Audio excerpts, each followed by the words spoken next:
नमस्कार, बहुत स्वागत है आप सभी लोगों का हमारे समृद्धि आईएएस के यूट्यूब चैनल पर और आओ पीटी पास करो सीरीज में जो हमारा भारतीय राज्य व्यवस्था से है। क्लास नंबर 10 है। तो ये अभी तक आप लोगों ने 9 तक नहीं देखा हो तो जरूर देख लें, क्योंकि एक क्रम से चीज़ें चल रही हैं और 2-3 क्लास में हमारी जो है वो पॉलिटी जब खत्म हो जाएगी तो हम ज्योग्राफी से चीज़ें लाएंगे।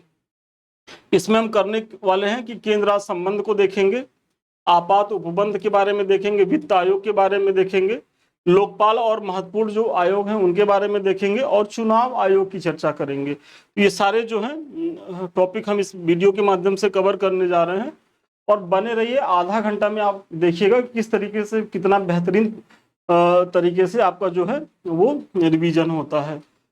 शेड्यूल तो आप देख ही रहे होंगे, मंडे टू फ्राइडे और सैटरडे को जो मेंस आंसर राइटिंग प्रोग्राम होता है। तो इस समय तो चैनल पे जरूर बने रहिए, सुबह 9 बजे और शाम को 5 बजे। तो सबसे पहले केंद्र राज्य संबंध को देखते हैं। तो केंद्र राज्य संबंधों में भी विधायी संबंध को देखते हैं। तो केंद्र और राज्यों के मध्य बेहतर संबंधों की स्थापना के लिए उनके मध्य विधायी, प्रशासनिक एवं वित्तीय संबंधों का वर्णन संविधान के भाग 11 एवं 12 में किया गया है। और संविधान के भाग 11 में अनुच्छेद 245 से 255 तक केंद्र और राज्यों के विधायी संबंधों का प्रावधान उल्लिखित है। तो विधायी संबंधों का प्रावधान कहाँ है? संविधान के भाग 11 में अनुच्छेद 245 से 255 के बीच। संविधान के अनुच्छेद 246 के तहत केंद्र एवं राज्यों के मध्य विधायी शक्तियों के बंटवारे के लिए 3 सूचियां, संघ सूची, राज्य सूची और समवर्ती सूची को संविधान की 7वीं अनुसूची में वर्णित किया गया है। तो पहली बात तो ये जानिए कि जो सूचियां हैं, संघ सूची, राज्य सूची और समवर्ती सूची, वो कहाँ है? तो वो है 7वीं अनुसूची में वर्णित है संविधान के। और किस आर्टिकल के तहत है? तो 246 के तहत है। संविधान के अनुच्छेद 248 के अनुसार अवशिष्ट विधायी शक्तियां संघीय संसद को सौंपी गई हैं। ये तो आप लोग जानते ही होंगे। तो अवशिष्ट शक्तियां संघीय संसद को सौंपी गई हैं, लेकिन किस आर्टिकल के तहत सौंपी गई हैं? तो आर्टिकल 248 के तहत सौंपी गई हैं। आप इसको भी ध्यान देंगे। अब प्रशासनिक संबंध को देखते हैं। तो संविधान के भाग 11 के अंतर्गत 256 से 263 के तहत केंद्र और राज्यों के मध्य प्रशासनिक संबंधों का उल्लेख किया गया। देखिए, भाग 11 है लेकिन आर्टिकल यहाँ बदल रहा है। 256 से 263 के तहत ये प्रावधान है प्रशासनिक संबंधों का। और वित्तीय संबंध कहाँ है? तो वित्तीय संबंध भाग 12 के अंतर्गत अनुच्छेद 268 से 281 के तहत केंद्र और राज्य सरकारों के मध्य राजस्वों के वितरण संबंधी प्रावधान किए गए हैं। अनुच्छेद 265 के अनुसार कोई कर जो है विधि के प्राधिकार से ही अधिरोपित संग्रहित किया जाएगा, अन्यथा नहीं। तो कोई भी कर विधि के प्राधिकार के तहत ही अधिरोपित और संग्रहित किया जाएगा। ये उल्लेख कहाँ किया गया है? तो आर्टिकल 265 में किया गया है। अनुच्छेद 266 के तहत भारत और राज्यों की संचित निधियों और लोक लेखे का उल्लेख है। तो लोक लेखा और संचित निधि की बात कहाँ की गई है? भारत की। तो 266 के तहत की गई है, इसका आप ध्यान रखेंगे। इसी तरीके से अनुच्छेद 267 के तहत संसद विधि द्वारा भारत की आकस्मिक निधि की स्थापना कर सकेगी। तो भारत की आकस्मिक निधि का प्रावधान का है? तो अनुच्छेद 267। और ये अनुच्छेद हम क्यों इतना फोकस्ड है इस पे बताने के लिए? क्योंकि यहीं से जो है बार बार प्रश्न पूछे गए। 266 से आए हैं, 267 से आए हैं। अनुच्छेद 281 के तहत राष्ट्रपति जो है वित्त आयोग द्वारा की गई प्रत्येक सिफारिश को उस पर की गई कार्रवाई के स्पष्टीकरण ज्ञापन सहित संसद के प्रत्येक सदन के समक्ष रखवाएगा। तो जो वित्त आयोग की रिपोर्ट होती है, वित्त आयोग अपनी रिपोर्ट किसे देता है? तो सबसे पहले याद रखिए वो राष्ट्रपति को देता है। और राष्ट्रपति उसे संसद के दोनों पटल पे रखवाने का काम करेगा। किसके तहत? आर्टिकल 281 के तहत करेगा। केंद्र राज्य संबंधों पर विचार करने के लिए न्यायमूर्ति R.S. सरकारिया की अध्यक्षता में जून 1983 में एक आयोग का गठन किया गया। तो सरकारिया आयोग जो है केंद्र राज्य संबंधों से संबंधित है। जून 1983 में इसका गठन किया गया। तो ये समय याद रखिएगा। और इसमें जो है बी शिवरामन तथा S.R. सेन इसके सदस्य थे। मतलब अध्यक्ष कौन थे? सरकारिया थे। और 83 में इसकी स्थापना हुई थी। बी शिवरामन और S.R. सेन इसके 2 अन्य सदस्य थे। और इस आयोग ने रिपोर्ट अपनी कब दी थी? तो 88 में दी थी। Very important. सरकारी आयोग का गठन कब हुआ? 83 में। केंद्र राज्य संबंधों को लेकर के है। B Shivaraman, S R Sen इसके जो सदस्य रहते हैं। और जो है इसने अपनी रिपोर्ट कब दी थी, तो 1988 में दी थी, जनवरी 88 में। मतलब जैसे ही 88 का साल लगा वैसे ही इन्होंने दिया था। और केंद्र राज्य संबंधों से संबंधित अन्य आयोग कौन है, तो राज्य मन्नार समिति है 1969 में, तथा पुंछी आयोग 2007 में। तो सबसे पहले अगर इनको क्रम में आ जाए तो राज्य मन्नार आयोग सबसे पहले आते हैं, फिर सरकारिया आयोग आता है, और फिर पुंछी समिति आती है। तो पुंछी समिति का समय क्या है, तो 2007 है। तो इसका भी आप ध्यान रखेंगे। अब आते हैं थोड़ा सा आपात उपबंध को देखते हैं, जो आपातकाल की चीजें हैं। तो भारतीय संविधान के भाग 18 में आपात से संबंधित उपबंध निहित है। तो सबसे पहले आपात उपबंध कहाँ है, भारतीय संविधान के भाग 18 में। संविधान में 3 स्थितियों में आपातकाल की व्यवस्था की गई है। पहला, युद्ध या बाह्य आक्रमण या सशस्त्र विद्रोह के कारण। दूसरा, राज्यों में संवैधानिक तंत्र की विफलता के कारण। तीसरा जो है वित्तीय आपात। तो हमारे संविधान में 3 आपात है, आप लोग जानते होंगे, 352, 356, 360। 360 में वित्तीय आपात है। तो राष्ट्रीय आपात के दौरान सभी राज्य जो है केंद्र के पूर्ण नियंत्रण में आ जाते हैं। तो जब राष्ट्रीय आपात लगता है तो जो राज्य होते हैं उस पर किसका नियंत्रण स्थापित हो जाता है, उस पर केंद्र का नियंत्रण स्थापित हो जाता है। और 352 के तहत भारत में होने भारत का राष्ट्रपति युद्ध या बाह्य आक्रमण या सशस्त्र विद्रोह की स्थिति में उत्पन्न होने पर या उसका संकट सन्निकट होने पर राष्ट्रीय आपात की जो है उद्घोषणा करता है। तो जो आंतरिक विद्रोह या जो सशस्त्र विद्रोह की बात या बाह्य आक्रमण के आधार पर जो चीजें हो रही हैं, तो ऐसे में जो 352 लगाया जा रहा है आपात, तो इसकी उद्घोषणा कौन करेगा, तो प्रेसिडेंट के द्वारा होगी। और अनुच्छेद 352(3) के तहत राष्ट्रपति ऐसी उद्घोषणा संघीय मंत्रिमंडल का लिखित विनिश्चय प्राप्त होने पर ही कर सकता है। मतलब ऐसा नहीं है कि राष्ट्रपति सो के उठे और उसको जो है ये ज्ञात हो गया कि भाई बाह्य आक्रमण, अभी ऑपरेशन सिंदूर चल रहा था और उसको लगे कि यार स्थिति गंभीर है, कहीं ऐसा ना हो कि पाकिस्तान भी जो है वो थोड़ा कड़ा मुकाबला करे और ऐसे में वो उठे और आपातकाल लगा दे। ऐसे नहीं है। राष्ट्रपति को जब तक संघीय जो मंत्रिमंडल नहीं है, जब तक वो लिख करके देगी नहीं, मतलब लिखित डॉक्यूमेंट, ऐसा भी नहीं कि प्रधानमंत्री मोदी जी कहे कि राष्ट्रपति महोदय और स्थिति गंभीर है, आप राष्ट्रीय आपातकाल की घोषणा कर दीजिए, तो राष्ट्रपति महोदय कहेंगे नहीं, आप हमको लिखित दीजिए अपने मंत्रिमंडल को आधार बना करके। तो जब तक मंत्रिमंडल लिखित चीजें नहीं देंगे, लिख करके नहीं देंगे कि भाई स्थिति गंभीर है और आप जो है उद्घोषणा करिए, तब तक राष्ट्रपति नहीं करेगा। इसका ध्यान रखना है।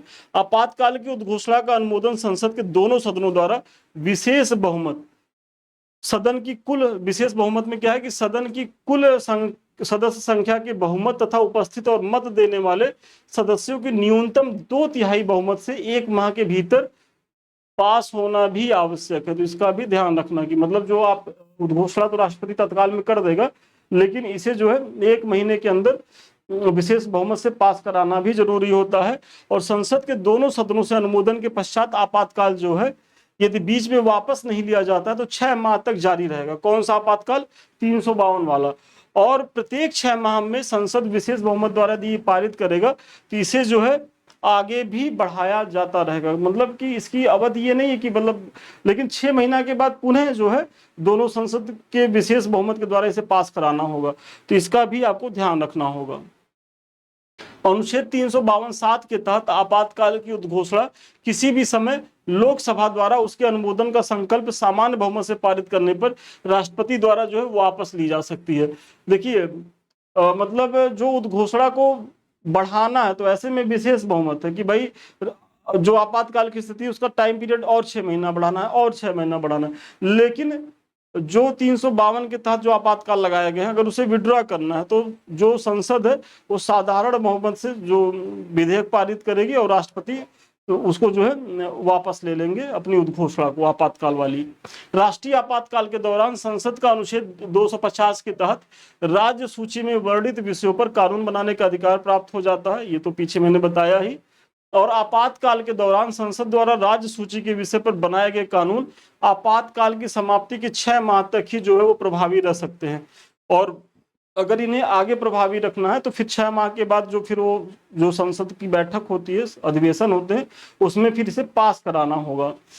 अनुच्छेद 83(2) के परंतु के अनुसार राष्ट्रीय आपात की उद्घोषणा के दौरान लोकसभा का कार्यकाल संसद विधि द्वारा बनाकर एक बार में 1 साल से अनधिक के लिए जो है बढ़ाया जा सकता है, और ये कितने भी अवधि के लिए बढ़ाया जा सकता है, लेकिन एक बार में 1 ही साल के लिए बढ़ाया जाएगा। इसका भी जो है आपको ध्यान रखना कि मतलब जो संसद का जो कार्यकाल है वो एक बार में 1 वर्ष के लिए बढ़ाया जाएगा, लेकिन अगर लग रहा है कि अभी स्थिति साउंड नहीं है, स्थिति बदतर है, तो इसे फिर 1 साल के बाद जो है इसको आगे बढ़ाया जा सकता है।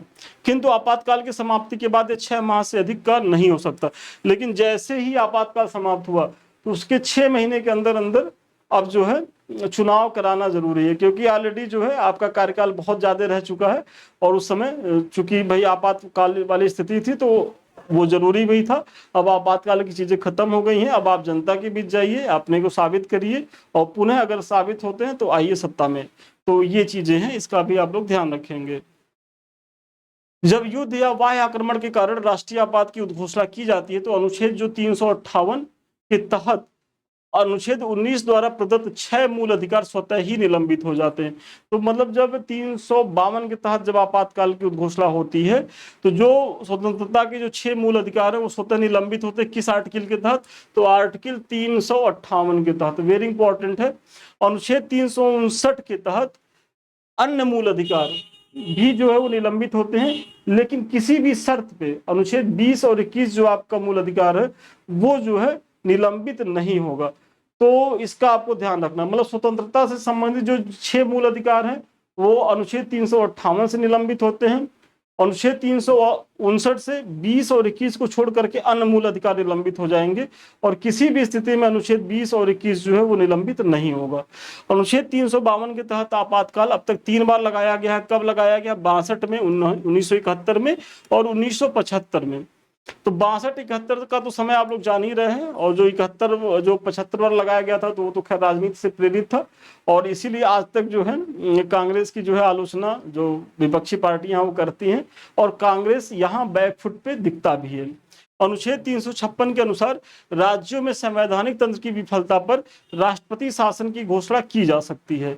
अब आते हैं, मतलब 352 खत्म हो गया, जो दूसरा है 356।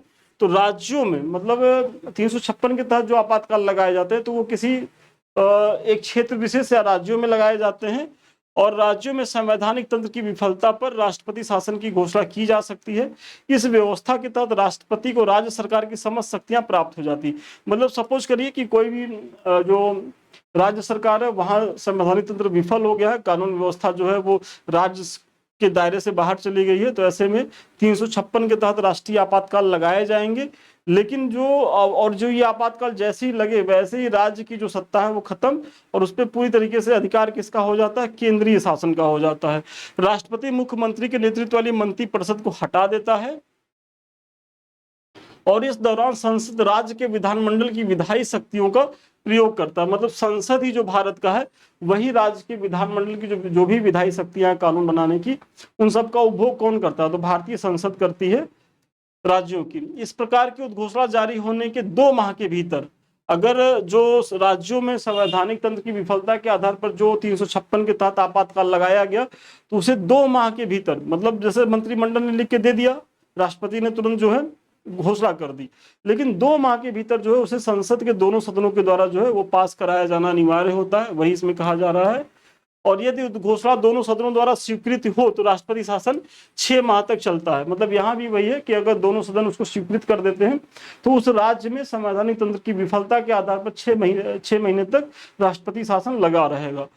प्रत्येक 6 माह पर संसद की स्वीकृति से इसे किसी भी दशा में अधिकतम 3 वर्ष की अवधि तक ही बढ़ाया जा सकता है, और राष्ट्रपति शासन का प्रस्ताव सदन द्वारा सामान्य बहुमत से पारित किया जा सकता है। मतलब वापस लेने का जो प्रस्ताव है, मतलब अगर संसद को ये लग रहा है कि अब चीजें सामान्य हो गई तो वापस कैसे लेगा? तो वही जैसे 352 के तहत साधारण बहुमत से प्रस्ताव पारित करके चीजें होती है वैसे यहाँ भी होती हैं। और अनुच्छेद 360 के तहत वित्तीय आपात से संबंधित प्रावधान है। तो अनुच्छेद 360 में क्या है? तो वित्तीय आपात है, और राष्ट्रपति यदि संतुष्ट हो कि ऐसी स्थिति उत्पन्न हो गई है कि भारत या उसके किसी क्षेत्र की वित्तीय स्थिति खतरे में है तो वित्तीय आपातकाल की घोषणा कर सकता है, और इस उद्घोषणा के जारी होने के 2 माह के अंदर संसद की स्वीकृति मिलनी अनिवार्य है। देखिए वहां क्या है कि 1 माह है वित्त, उसमें जो राष्ट्रीय आपातकाल लगाया जाता है, मतलब जो 352 के तहत जो आंतरिक विद्रोह या सशस्त्र जो बाह्य आक्रमण के आधार पर, और इसमें जो राज्यों में संवैधानिक तंत्र की विफलता 356 और 360 के तहत जो वित्तीय आपात, यहाँ 2 माह के अंदर जो है संसद के सदनों के द्वारा इसे जब तक आप पास नहीं कराएंगे तब तक फिर ये आगे नहीं बढ़ेगा। तो यहाँ टाइम पीरियड 2 माह का, वहां कितना 1 माह का, इसका ध्यान रखेंगे। और वित्तीय आपातकाल की अवधि में राज्य के सभी वित्तीय मामलों पर केंद्र का नियंत्रण हो जाता है। हालांकि अभी तक कभी भी वित्तीय आपातकाल जो है लगाया नहीं गया है। और एक बार तो आयोग ने यही पूछा था कि अभी तक कितनी बार वित्तीय आपातकाल लगाया गया था, और उस समय हम लोग भी परीक्षा देते थे, तो हमारे एक सीनियर थे वो उसमें 1 बार 2 बार या शून्य आया था, तो उसमें उत्तर शून्य होगा तो उन्होंने जो है उसमें 1 या 2 बार लगा के आ गए थे। तो ऐसा नहीं है कि मतलब उनको चीजें आ नहीं रही थी, और वो मतलब अभी भी याद आता है, क्योंकि वो बेसिकली पॉलिटी के अच्छे ज्ञाता हैं और वो कंफ्यूज हो गए थे। और यही इसीलिए मैं कहता हूँ कि कंफ्यूजन में प्रश्न गलत होते हैं। सोचिए पॉलिटी की उनका मेंस ऑप्शनल की चीजें थी, और अगर ऐसा क्वेश्चन तो गलत करके आए, वो खुद ही बहुत हंस रहे थे कि अगर ये प्रश्न कोई देखेगा तो मुझे मूर्खी घोषित करेगा कि मेरा पॉलिटिकल साइंस से मैंने पीजी किया है और मेरा मेंस, मैं यूपीएससी का मेंस इससे लिख रहा हूँ, उसके बाद ये स्थिति है।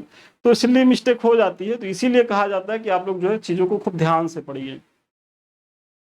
फिर वित्तीय आपातकाल का ये तो ठीक हो गया। और फिर के एस नाम्बियार के अनुसार राष्ट्रपति का आपातकालीन अधिकार संविधान के साथ धोखा। तो संविधान के साथ जो धोखा की बात की जा रही है, राष्ट्रपति की आपातकाल की जो शक्तियां हैं, तो वो के एस नाम्बियार के अनुसार कहा गया है। और मूल संविधान के अनुच्छेद 352 के आंतरिक अशांति के स्थान पर 44वें संविधान संशोधन अधिनियम 1978 ने सशस्त्र विद्रोह स्थापित किया था।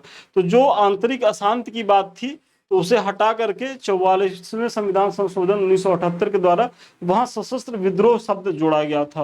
अनुच्छेद 355 के तहत संघ का यह कर्तव्य होगा कि बाह्य आक्रमण और आंतरिक अशांति से प्रत्येक राज्य की रक्षा करे। तो संघ का यह कर्तव्य कहाँ है कि बाह्य आक्रमण या आंतरिक अशांति के आधार पर प्रत्येक राज्य की रक्षा करे, तो आर्टिकल 355 के तहत है। और प्रत्येक राज्य की सरकार का संविधान के उपबंधों के आधार पर चलाया जाना सुनिश्चित करे। तो चलिए आगे बढ़ने से पहले ये हमारा जो मेंस का प्रोग्राम है, तो अभी तक आप लोगों ने ज्वाइन नहीं किया तो ज्वाइन करें। ये हमारा आरओ मुख्य परीक्षा को लेकर के बैच है। तो जो भी बच्चे कट ऑफ के करीब हैं तो वो एकदम तैयारी में लगे, क्योंकि आप जो है रिजल्ट का अगर वेट कर रहे होंगे तो रिजल्ट के बाद बहुत ज्यादा आपके पास समय नहीं रहेगा। ऐसे में जो बच्चे अभी से लगे हुए हैं तो उनसे आप पार नहीं पा सकेंगे। तो अगर प्रतिस्पर्धा में बने रहना अच्छा अवसर है तो आप इसे ज्वाइन करें। साथ ही साथ हमारा मेंटरशिप जो बैच भी चल रहा है तो इससे भी ज्वाइन करें, मुख्य परीक्षा को लेकर के है। यहाँ क्या है कि डेली आपको टास्क दिए जाते हैं, आप करके कुछ इस तरीके से दिखाएंगे, जो भी कमी रहेगी संस्थान के द्वारा बताई जाएगी। देखिए पूरा कमेंट किया गया है, आपका 1 नंबर आधा नंबर भी कट रहा है, क्यों कट रहा है, कैसे आप इसे और ज्यादा इंप्रूव कर सकते हैं। साथ ही साथ यहाँ अगला प्रयास ये है कि जो संस्थान का उद्देश्य है कि जब आप मुख्य परीक्षा देने जाएं तो आप जो है काफी प्रश्नों का जो है वो प्रैक्टिस करके जाएं। और अगर बहुत ज्यादा आप प्रश्नों का प्रैक्टिस करके जाएंगे तो आप मुख्य परीक्षा में बहुत ज्यादा सहज स्थिति में रहेंगे। तो ऐसे में इससे जुड़िए, इसको ज्वाइन करिए, और बहुत फ्रूटफुल बैच है। नंबर फ्लैश कर रहा होगा, अधिक जानकारी के लिए आप फोन भी कर सकते हैं। अब आते हैं वित्त आयोग पे। तो वो आपातकाल की चर्चा हो गई, जिसमें हम लोग 352, 56, 60 के तहत जो 3 आपातकाल लगाए जाते हैं उसकी चर्चा हमने करी। अब आते हैं जो महत्वपूर्ण आयोग है वित्त आयोग। तो संविधान का अनुच्छेद 280 राष्ट्रपति द्वारा प्रत्येक 5 वर्ष के अंतराल पर आवश्यकता अनुसार उससे पहले एक वित्त आयोग के गठन का प्रावधान करता है। तो सबसे पहले वित्त आयोग कहाँ है, 280 के तहत है। राष्ट्रपति द्वारा प्रत्येक 5 वर्ष के अंतराल पर या आवश्यकता से पहले, मतलब 5 वर्ष से पहले भी अगर राष्ट्रपति को लगेगा तो गठन कर सकता, मतलब 5 वर्ष की बाध्यता नहीं, इसका ध्यान रखना है आप लोगों को। वित्त आयोग भारत की समेकित निधि से राज्यों के राजस्व में सहायता अनुदानों को शासित करने वाले सिद्धांतों की जो है वो अनुशंसा करता है। यह राज्य के वित्त आयोग की सिफारिशों के आधार पर राज्य की पंचायतों और नगर पालिकाओं के संसाधनों की अनुपूर्ति हेतु राज्य की संचित निधि के संवर्धन एवं आवश्यक उपाय में राष्ट्रपति को अनुशंसित करता है। मतलब इस दोनों पॉइंट्स के माध्यम से ये कहा जा रहा है कि जो केंद्र सरकार राज्यों को फंड आवंटित करता है, तो वो फंड आवंटन करने की सिफारिश कौन करता है? तो यही वित्त आयोग करता है। और इसी की सिफारिशों के आधार पर राज्य जो है, सारी केंद्र जो है वो राज्यों को उनके हिस्से को देता है।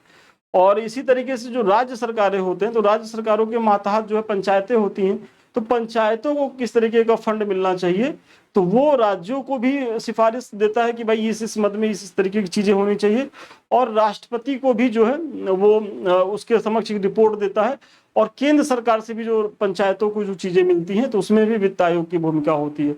तो फंड के ट्रांसफर होने में वित्त आयोग बहुत महत्वपूर्ण भूमिका निभाता है। किस अनुच्छेद के तहत? 280 के तहत है।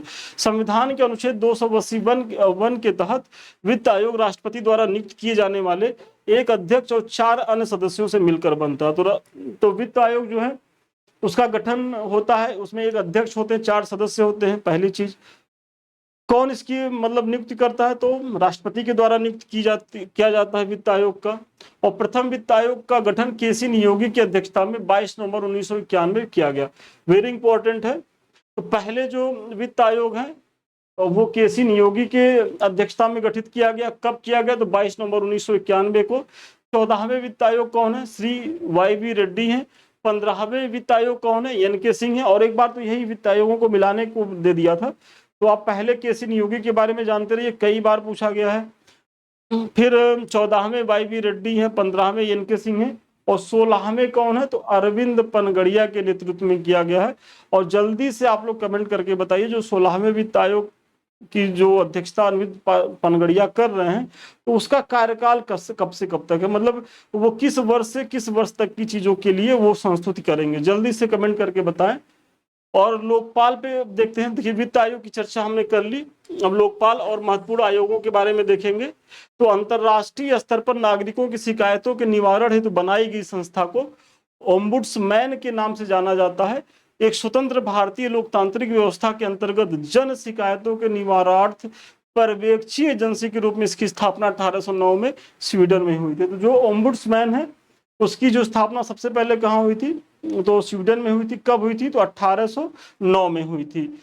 भारतीय लोकतांत्रिक व्यवस्था के अंतर्गत जन शिकायतों के निवारणार्थ ओम्बुड्समैन के समकक्ष लोकपाल और लोकायुक्त अधिनियम 2013, जिसे 1 जनवरी 2014 को राष्ट्रपति द्वारा स्वीकृत के तहत केंद्रीय स्तर पर किया गया। तो जो ओम्बुड्समैन 1809 ईस्वी में स्वीडन में लाया गया था, तो उसी की तर्ज पर भारत में जो है इसका गठन लोकपाल और लोकायुक्त के अधिनियम 2013 के तहत किया गया। और इसकी स्वीकृति कब मिली थी? तो 1 जनवरी 2014 को राष्ट्रपति द्वारा। 16वें वित्त आयोग का गठन 31 दिसंबर 2023 को किया गया था। अच्छा, ये थोड़ा सा ये जो पॉइंट है, ये पीछे की चीजें यहाँ ऐड हो गई हैं, टाइपिंग एरर है, और थोड़ा देख लीजिए 1 मिनट। तो जो 16वां वित्त आयोग का गठन है वो 31 दिसंबर 2023 को किया गया था। इसके अध्यक्ष नीति आयोग के पूर्व उपाध्यक्ष डॉक्टर अरविंद पानगड़िया हैं, जो मैंने पीछे भी बताया है। और 16वें वित्त आयोग को 1 अप्रैल 2026 से शुरू होने वाली 5 साल की अवधि के लिए, मतलब 1 अक्टूबर 2025 तक अपनी सिफारिशें प्रस्तुत करनी है। तो इसका भी आपको जो है ध्यान रखना है। तो ये चीजें हैं, इसका आप लोग ध्यान रखिएगा। और ये वित्त आयोग से संबंधित फैक्ट है, ना कि जो है ये लोकपाल से। तो ये वित्त आयोग में ऐड कर लीजिएगा। और फिर आप आइए इसमें देखते हैं कि ये संस्थाएं गैर संबंधित वैधानिक निकाय हैं। ये किसके लिए है? तो ये भी जो है वित्त आयोग के बारे में है। और उपयुक्त अधिनियम के तहत केंद्र स्तर पर लोकपाल संस्था के अंतर्गत एक अध्यक्ष और 8 से अनधिक जो है सदस्यों का प्रावधान किया गया है। तो ये जो चीजें हैं ये लोकपाल से हैं। तो अब आप जो है ये तो वित्त आयोग में जोड़ लीजिएगा, और इधर जो है लोकपाल की चीजें हैं। तो लोकपाल जो संस्था है उसमें एक अध्यक्ष होंगे और 8 से अनधिक जो है सदस्यों का प्रावधान किया गया है। मतलब 8 से भी, तो मतलब एक अध्यक्ष और 8 सदस्य होंगे। और लोकपाल संस्था का गठन मार्च 2019 में किया गया। और सर्वोच्च न्यायालय के सेवानिवृत्त न्यायाधीश पिनाकी चंद्र घोष जो है इसके प्रथम अध्यक्ष बनाए गए हैं। तो देखिए, चीजें 13 में ही आ गई थी, और 14 में राष्ट्रपति ने 1 जनवरी 2014 को राष्ट्रपति ने स्वीकृत भी कर लिया। लेकिन नियुक्ति बहुत बाद में हुई। और नियुक्ति कब होती है? तो मार्च 2019 में जो लोकपाल होते हैं और सबसे पहले लोकपाल कौन बनाए जाते हैं? पिनाकी चंद्र घोष बनाए जाते हैं। 5 जनवरी 1966 को मोरारजी देसाई की अध्यक्षता में गठित प्रशासनिक सुधार आयोग ने भारत में लोकपाल एवं लोकायुक्त की स्थापना का सुझाव दिया गया। मतलब जो लोकपाल और लोकायुक्त की स्थापना का सुझाव सबसे पहले किसने दिया था? तो मोरारजी देसाई की अध्यक्षता में जो गठित पहली प्रशासनिक सुधार आयोग थी।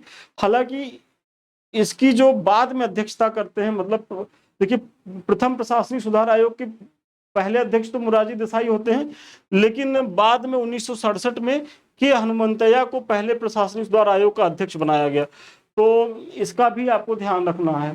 तो वैसे आएगा तो प्रशासनिक सुधार आयोग ने भारत में लोकपाल और लोकायुक्त की स्थापना की थी। किसके? तो 5 जनवरी 1966 में मोरारजी देसाई के, और यही बाद में के हनुमंतैया भी इसके अध्यक्ष बनते हैं। भारत में महाराष्ट्र ऐसा पहला राज्य है जहां लोकायुक्त का कार्यालय की स्थापना कब हुई थी? तो 1972 में हुई थी। तो भारत में बहुत महत्वपूर्ण पूछा गया प्रश्न है कि जो महाराष्ट्र है वो पहला ऐसा राज्य है कि जहां सबसे पहले लोकायुक्त कार्यालय की स्थापना हुई थी, और वो कब हुई थी? तो 1972 में ही हो गई थी। उत्तर प्रदेश लोकायुक्त अधिनियम 1975 के तहत लोकायुक्त अपना प्रतिवेदन राज्यपाल को सौंपता है, जो उसे विधानमंडल के दोनों सदनों में प्रस्तुत करता। तो उत्तर प्रदेश जो लोकायुक्त अधिनियम 1975 है उसके तहत जो वहां का लोकायुक्त है वो अपना प्रतिवेदन किसे सौंपता है? तो गवर्नर को सौंपता है, और गवर्नर जो है उस प्रतिवेदन मतलब उस रिपोर्ट को जो है दोनों सदनों के पटल पर रखवाता है, क्योंकि उत्तर प्रदेश में 2 सदन है, विधान परिषद और विधानसभा। वर्ष 1983 में गठित वोहरा समिति का संबंध राजनेताओं और अपराधियों के बीच गठजोड़ की जांच करने से था। तो वोहरा समिति कब आई थी? तो 1993 में आई थी, सॉरी 83 नहीं 93 में है।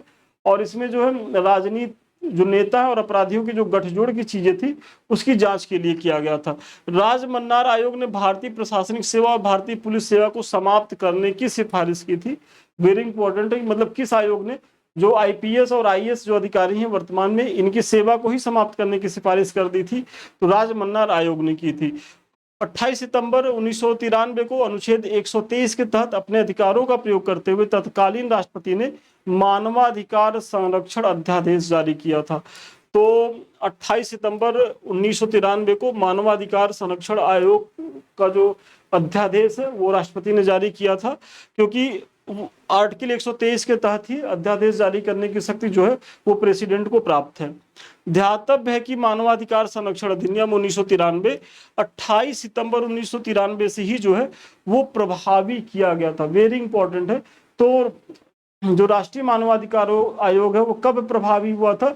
तो 28 सितंबर 1993 को ही प्रभावी हुआ था। और चूंकि ये अध्यादेश के द्वारा आया था तो ये संवैधानिक संस्था नहीं, ये सांविधिक संस्था, इसका भी ध्यान रखेंगे। राष्ट्रीय मानवाधिकार आयोग एक सांविधिक मतलब गैर संवैधानिक निकाय है, और इसका गठन देखा जाए तो 12 अक्टूबर 1993 को किया गया। तो यहाँ 2 फैक्ट है। एक फैक्ट क्या है कि मानवाधिकार संरक्षण अधिनियम 1993 28 सितंबर 1993 से प्रभावी हो गया था। तो प्रभावी तो सितंबर 1993 में हो गया था, लेकिन गठन कब हुआ था? तो 12 अक्टूबर 1993 में। तो अगर प्रभावी होगा तो सितंबर लगाइएगा, और गठन पूछेगा तो 12 अक्टूबर 1993 लगाइएगा। और बॉडी कैसी है? तो सांविधिक बॉडी है। मतलब अभी तो आप लोग आयोग की परीक्षा में देखे होंगे कि संवैधानिक और सांविधिक विधिक में पूछा है, तो आप जो भी आयोग कमेटियां पढ़ेंगे तो आप उसको भी देखते रहेंगे कि कैसी बॉडी है। राष्ट्रीय मानवाधिकार आयोग की शक्ति मात्र सलाहकारी प्रवृत्ति की होती है। तो ये सलाहकारी जो इनकी जो शक्तियां होती है वो किसी इशू को लेकर के मतलब सिफारिश करती हैं, सलाह देती हैं।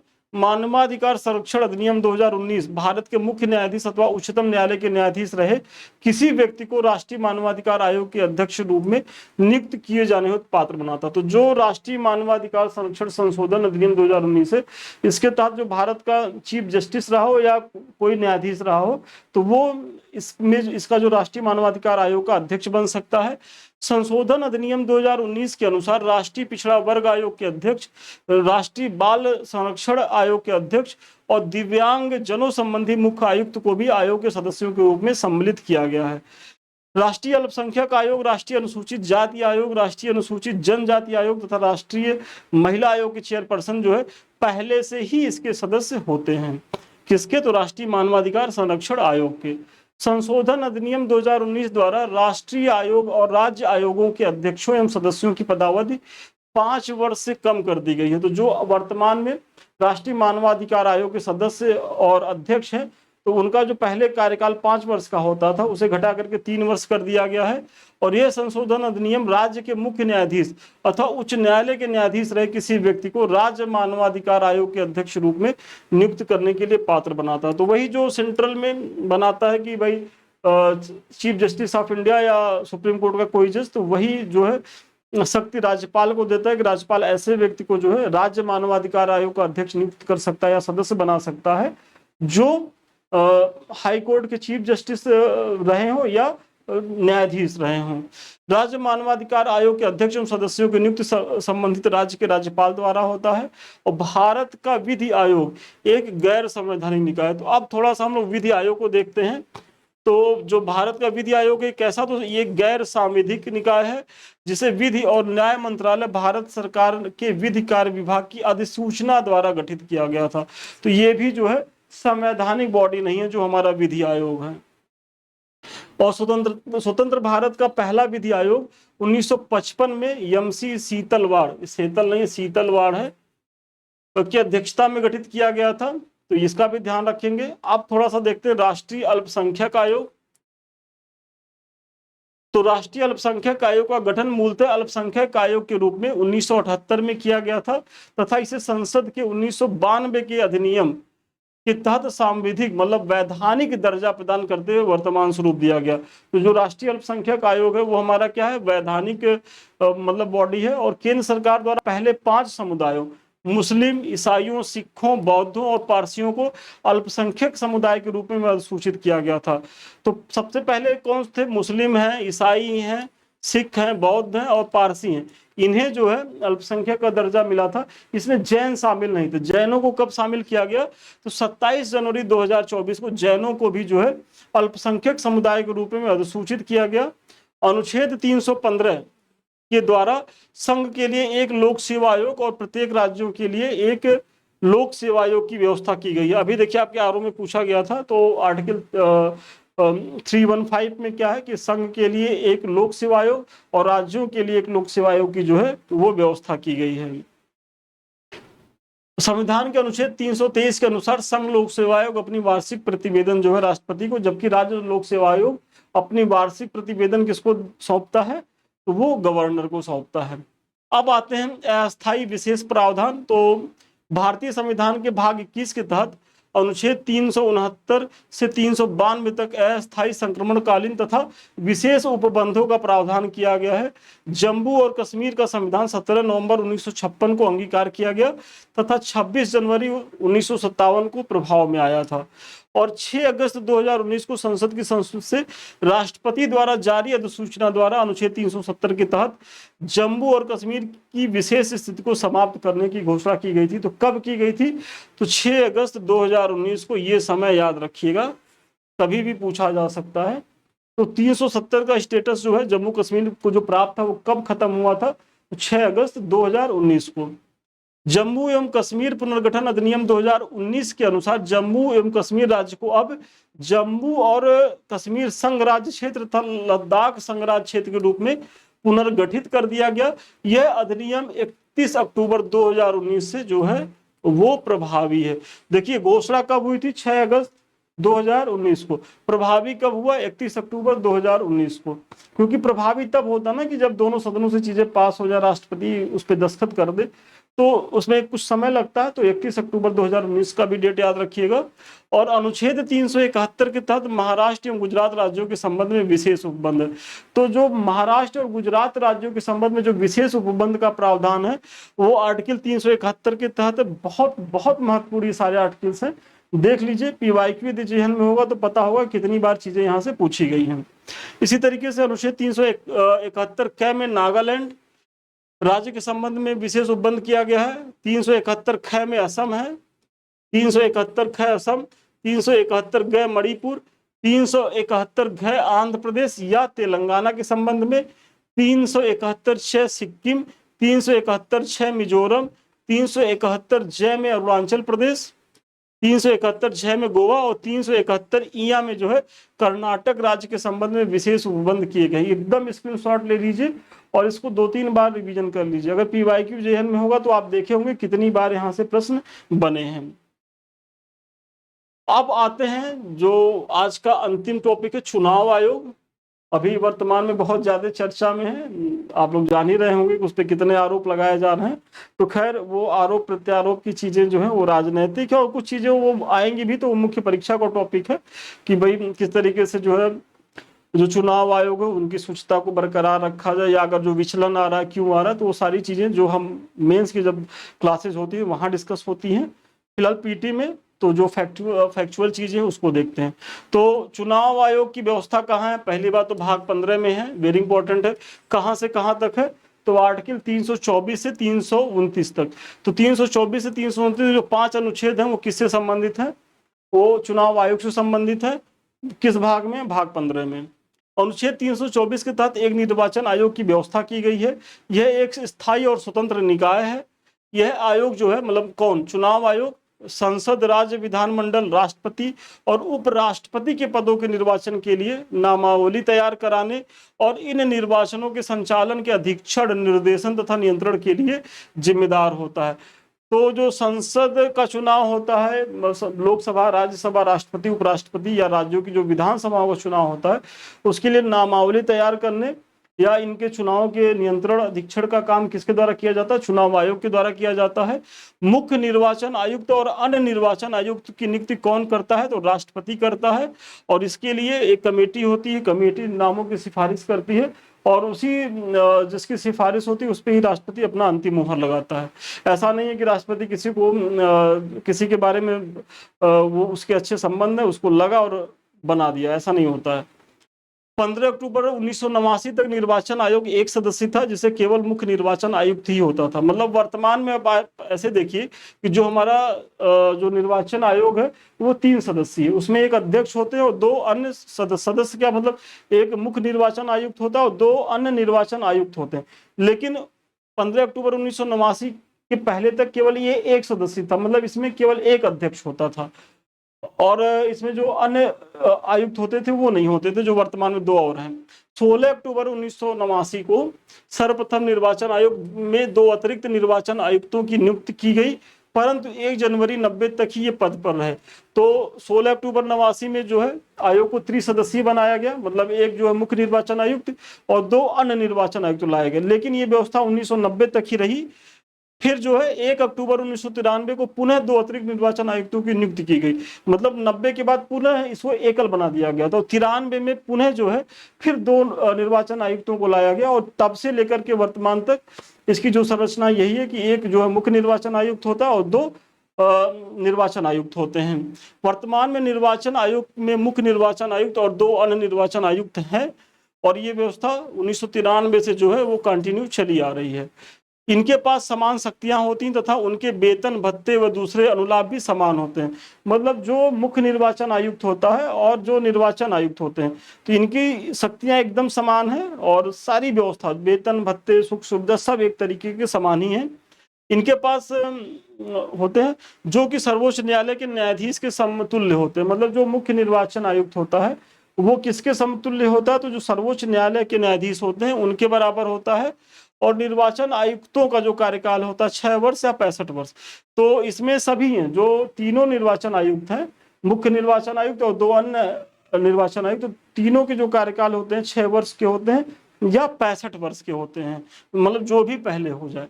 अनुच्छेद 324(5) के परंतु के अनुसार मुख्य निर्वाचन आयुक्त को उसके पद से उसी रीत से और उन्हीं आधारों से हटाया जाता है जिससे सर्वोच्च न्यायालय के न्यायाधीश को, मतलब इसमें मुख्य निर्वाचन आयुक्त का जो पद है वर्तमान में जो ज्ञानेश कुमार जी हैं, अगर अभी इस विपक्ष इतना इनके आरोप लगा रहा है और खुदा न खास्ता इनके ऊपर आरोप तय हो जाए तो इन्हें कैसे हटाया जाएगा, तो वही महाभियोग प्रक्रिया के द्वारा हटाई जाएगी इन्हें।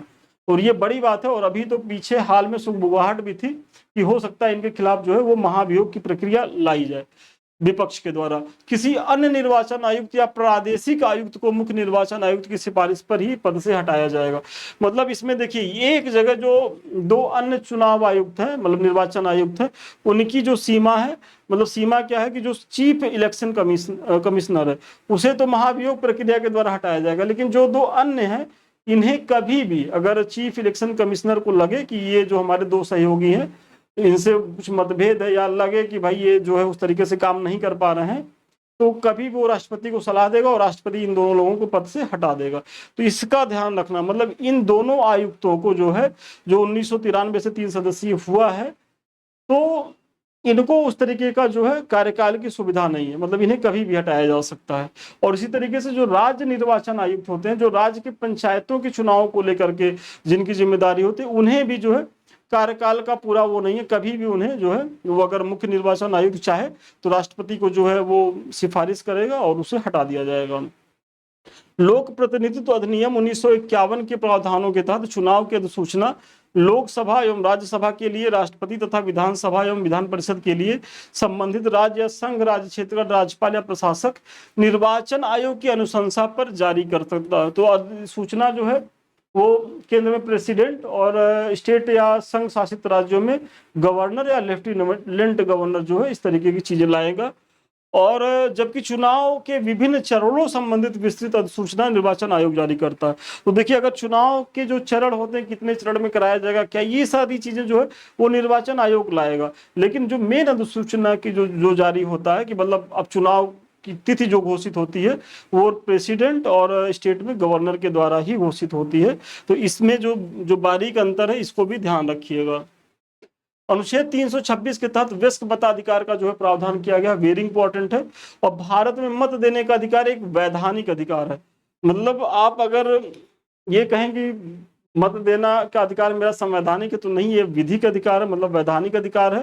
क्योंकि ऐसे तो कोई जेल में बंद कोई कैदी भी रहेगा तो भी चुनाव के दिन कहेगा कि हमारा संवैधानिक अधिकार है और आप हमको वोट डालने का मतलब वो अनुमति दीजिए। तो इसीलिए इसको ध्यान रखिएगा, ये वैधानिक अधिकार है। और लोक प्रतिनिधित्व अधिनियम 1951 के तहत भारत में मताधिकार और निर्वाचित होने का जो अधिकार है वो मिलता है। तो 61वें संविधान संशोधन अधिनियम 1988 द्वारा मताधिकार की आयु जो है 21 वर्ष से घटाकर कितनी कर दी गई है, तो 18 कर दी गई है। पहले जो हम मत देते थे तो हमारा जो उस समय जो आयु होनी होती थी वो 21 वर्ष होनी होती थी, इससे घटा के 18 वर्ष कब की गई, तो 88वें संविधान संशोधन 61वें संविधान संशोधन 1988 के द्वारा। और स्थानीय निकायों का चुनाव राज्य निर्वाचन आयोग अनुच्छेद 243 के से 243 ZA के तहत कराया जाता है। तो जो पंचायतें होते हैं, नगर पालिकाएं होती, नगर निगम होते हैं, इनके जो चुनाव के लिए जो जिम्मेदार होता है वो राज्य निर्वाचन आयोग होता है। और ये कहाँ लिखा गया है, तो आर्टिकल 243 के से लेकर के 243 ZA के तहत है। और परिसीमन आयोग का गठन केंद्र सरकार द्वारा संसदीय विधि के तहत किया जाता है और जिसका कार्य विगत जनगणना के आधार पर चुनाव क्षेत्रों की सीमा का निर्धारण करना। तो परिसीमन आयोग के बारे में भी जानिए। और अब तक 5 बार जो है 5 परिसीमन आयोगों का गठन किया गया है। पहला सबसे पहले 1992 में था, दूसरा 63 में था, तीसरा 73 में, चौथा 2002 में और पांचवा कब आया है, तो 2020 में आया है। और जल्दी से आप लोग कमेंट करके बताइए जो 5वां परिसीमन आयोग जो गठित हुआ था उसका कार्य क्षेत्र क्या था और उसकी अध्यक्षता किस, मतलब 5वें परिसीमन आयोग के जो अध्यक्ष थे या अध्यक्षा थी वो कौन थे या थी। भारत के प्रथम मुख्य निर्वाचन आयुक्त कौन थे, सुकुमार सेन थे, मतलब। और भारत की प्रथम महिला मुख्य निर्वाचन आयुक्त कौन थी, तो BS रमा देवी। तो पहले निर्वाचन आयुक्त सुकुमार सेन थे और पहली महिला निर्वाचन आयुक्त कौन थी, तो VS रमा देवी थी। तो इसके बारे में भी आप जानते रहिए। तो चलिए आज का जो महत्वपूर्ण सेशन था वो यहीं तक था। और पॉलिटी में 3 क्लासेज और होंगी, तो इसीलिए जो पीछे के 7, 8, 9, 10 क्लास हुए हैं उसको सारा देख लें, क्योंकि 2-3 क्लासेस के बाद जस्ट हम आ जाएंगे फिर ज्योग्राफी में। हिस्ट्री चल ही रहा है, करंट अफेयर्स की तमाम चीजें कराई ही गई हैं, यूपी स्पेशल हो ही चुका है, महत्वपूर्ण तथ्यों की श्रृंखला हो ही चुकी है। ये सारी चीजें आप देखिए। और इसके बारे में तो मैंने चर्चा करी थी, अभी तक आपने ज्वाइन नहीं किया तो ज्वाइन करें। ये सारे हमारे लिंक्स है एक तो हमारा टेलीग्राम है, अगर अभी तक आप लोगों ने इसे सब्सक्राइब नहीं ज्वाइन नहीं किया तो ज्वाइन करें, क्योंकि जो भी चीज़ें आपकी क्वेरी रहती है, आप तमाम परीक्षाओं को लेकर पूछते रहते हैं, तो सारे समाधान यहाँ हमारे एडमिन्स के द्वारा दिया जाता है और आपको पूछने की भी जरूरत नहीं रहेगी। जो भी नोटिफिकेशन आता है, कोई भी सूचना आती है, एग्जाम को लेके कुछ न्यूज होता है, या जो हम पढ़ा रहे हैं इसका पीडीएफ, सारी चीज़ें यहाँ मिलती हैं टेलीग्राम पे। आप लोग आइए जरूर, ये हमारा लिंक है। और साथ ही साथ दो हमारे चैनल है यूट्यूब के, एक तो हमारा समृद्धि है जिससे अभी हम आप रूबरू हैं, और दूसरा जो हमारा चैनल है संदीप मिश्रा ऑफिशियल। तो ये दोनों चैनल आपके हैं और इन्हें आप ही के द्वारा आगे बढ़ना है, तो इसे लाइक करें, सब्सक्राइब करें, शेयर करें और कमेंट जरूर करें। अगर वीडियो अच्छा लग रहा है, हमारा प्रयास अच्छा लग रहा है आपके लिए, अगर ये फ्रूटफुल लग रहा है तो एक कमेंट तो आपका बनता है, तो जरूर कमेंट करें। साथ ही साथ अगर आप हमारे किसी बैच को ज्वाइन करना चाहते हैं या हमसे बात करना चाहते हैं तो 730307 पे आप संपर्क कर सकते हैं। तो आज के लिए इतना ही, पुनः मिलते हैं नए वीडियो में नए क्लास के साथ। तब तक के लिए धन्यवाद, शुभकामनाएं आपको।